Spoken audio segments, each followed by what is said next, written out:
Hello human! Welcome back to my wonderful world! Aujourd'hui, nous allons voir les différents types de mots ainsi que leurs fonctions. Alors, sans plus d'introduction, en route pour la vidéo!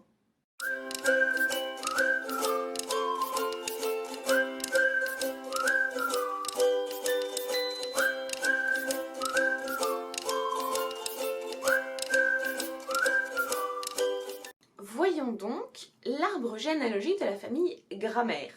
Dans la famille Grammaire, nous avons donc le père. Mr. Noun describes a person, a place, a thing, a quality or an act. Une personne, un endroit, une chose, une qualité ou une action. Par exemple, Tom, nom propre, prénom. Uncle, oncle. Beach, plage. Chair, une chaise.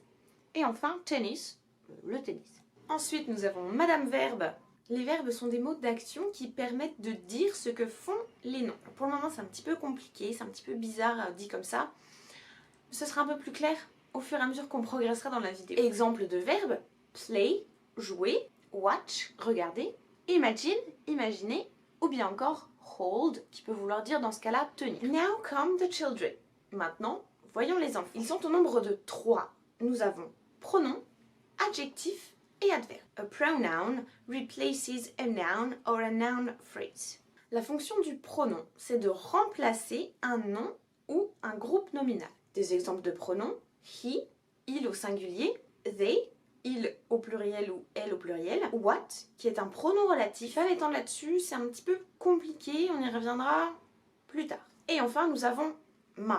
Le deuxième enfant de la famille Grammaire, c'est adverb. An adverb describes a verb or an adjective. It usually ends with ly. Un adverbe vient décrire un verbe ou un adjectif. Généralement, en anglais, il se termine par ly. En français, il se termine par ment. Petit exemple, quickly, rapidement, possibly, possiblement, et simply, simplement. Troisième enfin, adjective. An adjective describes a noun. Un adjectif vient décrire un nom. Petits exemples, red, rouge, lazy, feignant, et enfin great, qui peut également vouloir dire grand. Voyons voir les relations entre les membres de la famille. Comme je te l'ai expliqué, les pronoms viennent remplacer les noms. Donc, si on continue la métaphore de la famille, eh bien le fils vient remplacer le père. Par exemple, avec le nom Tom, eh bien on peut très bien le remplacer par he, pronom sujet. Ensuite, l'adjectif vient complémenter les noms et les pronoms. Par exemple, si on a le nom chair, eh bien si on lui rajoute un adjectif, on va ajouter un petit détail, par exemple red chair, on sait maintenant que la chaise est rouge. Nous avons d'un côté le père, le fils et l'une des filles, et de l'autre la mère et la fille. Eh bien en fait, adverbe vient modifier sa mère, le verbe si nécessaire. Petit exemple, nous avons le verbe to walk, marcher. Eh bien, si je veux ajouter un détail sur la manière de marcher, par exemple, eh bien, je vais dire walk quickly, marcher rapidement. Petit point vocabulaire de la famille. In the grammar family tree, we have the parents, Mr. Noun, the father or the dad, and Mrs. Verb, the mother or the mom. Mr. Noun and Mrs. Verb have 3 children, a son, whose name is pronoun, and 2 daughters. The first is named adverb and the second is named adjective. Petite parenthèse, children est un pluriel. C'est pour ça qu'on ne met pas de S. C'est ce qu'on appelle un pluriel irrégulier. Le singulier c'est a child, un enfant, et le pluriel c'est children, des enfants. L'exemple classique que je donne à mes élèves pour qu'ils se rappellent de la petite différence, c'est on dit un cheval, des chevaux. Et bien en anglais on dit a child, 2 children. Comme la famille Grammaire est assez aisée, ils ont des servants. En premier, nous avons preposition, la préposition.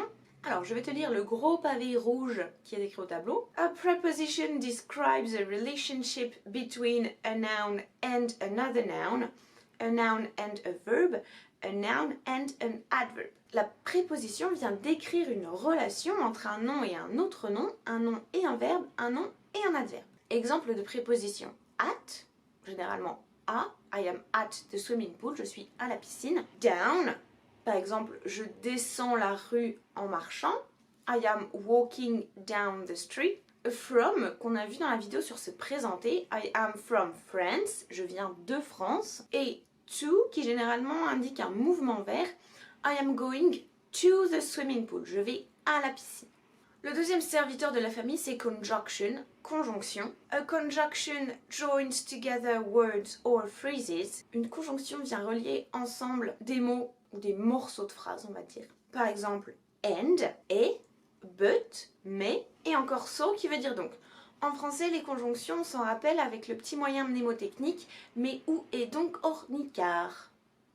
Petite page pour récapituler un petit peu toutes les informations qu'on a vues ensemble. Je vais d'abord te les dire en anglais et après je vais te le redire en français, que ton cerveau puisse associer anglais et français. Nouns describe a person, a place, a thing, a quality or an act. Les noms décrivent une personne, un lieu, une chose, une qualité ou une action. Verbs are action words. They tell what nouns do. Les verbes sont des mots d'action, ils nous disent ce que font les noms. Pronouns replace a noun or a noun phrase. Les pronoms remplacent des noms ou des groupes nominaux. Adverbs describe a verb or an adjective. Les adverbes décrivent un verbe ou un adjectif.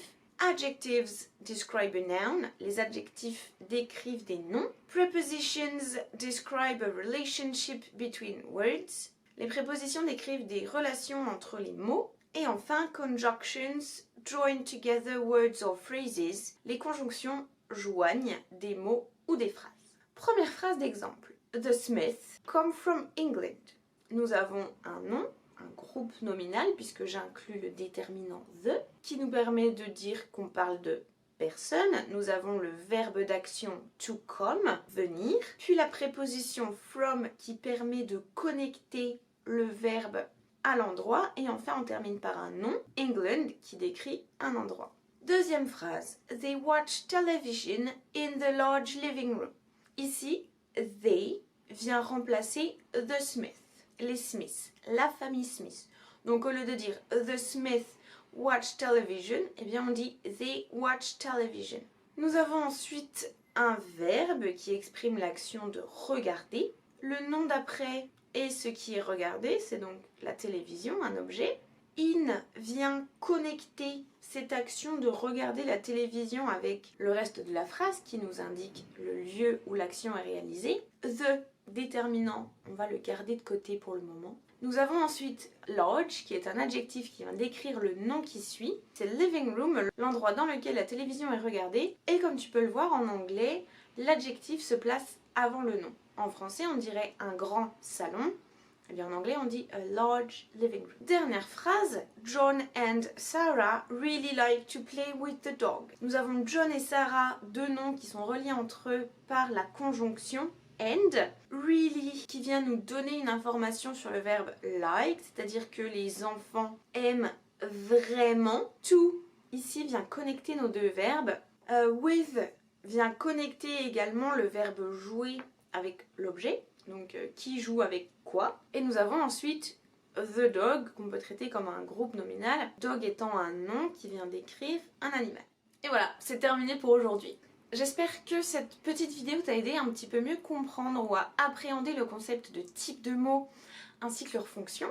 Bien évidemment, j'y reviendrai. Je te montrerai des exemples de petits paragraphes avec exactement ce code couleur là pour que tu puisses bien repérer à chaque fois quel est le nom, quelle est la préposition, le verbe et ainsi de suite.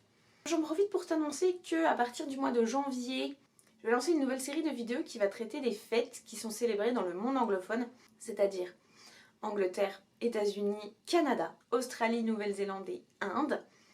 Et également, ce sera les fêtes les plus connues. Il y en a sûrement quelques-unes que tu connais déjà. Par exemple, le fameux Thanksgiving. Il y en a d'autres que tu connais peut-être un petit peu moins. Donc ce sera l'occasion de les découvrir. Dans ces vidéos, eh bien, je vais être amenée à parler un petit peu plus anglais puisque je veux que toi, tu sois capable également de parler de ces fêtes en anglais. Donc je te donnerai tout le vocabulaire qu'il faut, je t'expliquerai comment sont construites les choses, mais je te donnerai les informations en anglais.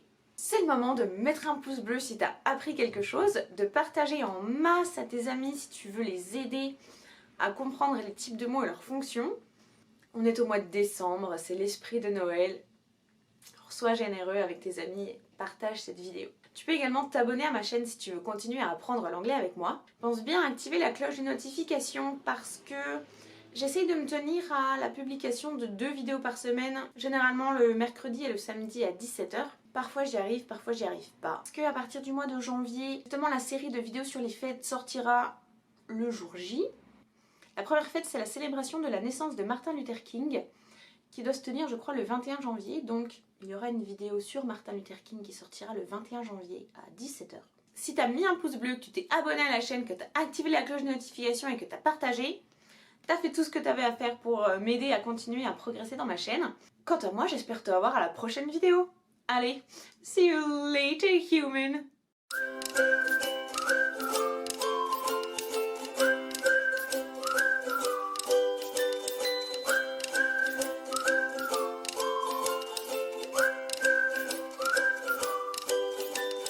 J'en profite pour faire une petite aparté parce que dans ma vidéo sur se présenter, un human m'a fait remarquer que j'avais confondu, entre guillemets, pronom possessif et adjectif possessif. Alors, c'est quoi la différence? En quoi est-ce qu'on peut dire que j'ai confondu?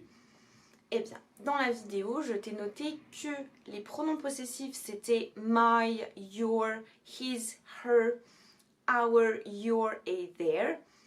Alors qu'en fait, ceux-là sont les adjectifs possessifs. Ce sont des adjectifs parce qu'on va dire mon livre, mon chien, mon chat. Alors que les pronoms possessifs, eh ben, comme c'est marqué au tableau, un pronom vient remplacer un nom. Et quand on dit mon chien, ben en fait, mon ne remplace rien du tout. C'est pour ça qu'il y a un autre type de possessifs qui sont les pronoms possessifs. En anglais, c'est mine, yours, hers, his, ours, yours et theirs. Petit exemple. Je reprends mon livre. Oui, c'est un livre en français. Parce que j'adore Bernard Werber. C'est mon auteur préféré. Pardon, prof d'anglais, bouquin. Revenons-en à nos exemples de possessifs. C'est quoi la différence entre my et mine? Par exemple, si je te dis « Whose book is this ?» À qui est ce livre?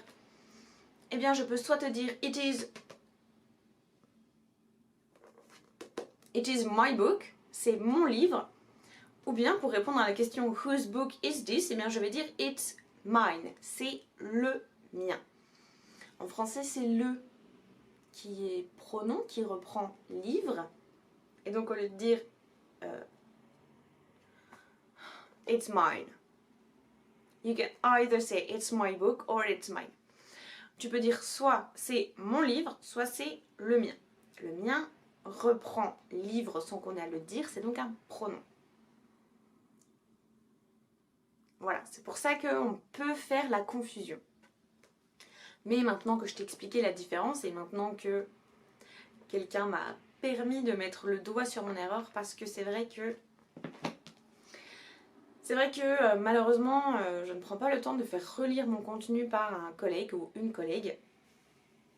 Donc des fois j'ai la tête dans mon travail et je prends pas de distance avec ce que je fais, ce que je devrais faire, parce que comme ça j'éviterai de vous dire des bêtises. Mais normalement je dis très peu de bêtises et j'ai la chance d'avoir des collègues qui regardent les vidéos et qui peuvent après me dire là par contre ça va pas trop hein. L'erreur est humaine, ça nous arrive à tous. Et je pourrais te sortir la vieille excuse du c'était pour voir si vous suiviez. Sauf que pas vraiment. C'était une bête erreur d'inattention de ma part. J'ai bien insisté là-dessus, je m'en excuse. J'espère que la confusion est réparée. De toute manière, je referai une vidéo sur les possessifs où j'insisterai encore sur la différence entre pronoms et adjectifs. Parce que je crois que même en français, on ne fait pas vraiment trop la différence dans notre usage quotidien. Voilà. Je pense que je me suis assez étendue là-dessus. On va passer à la suite.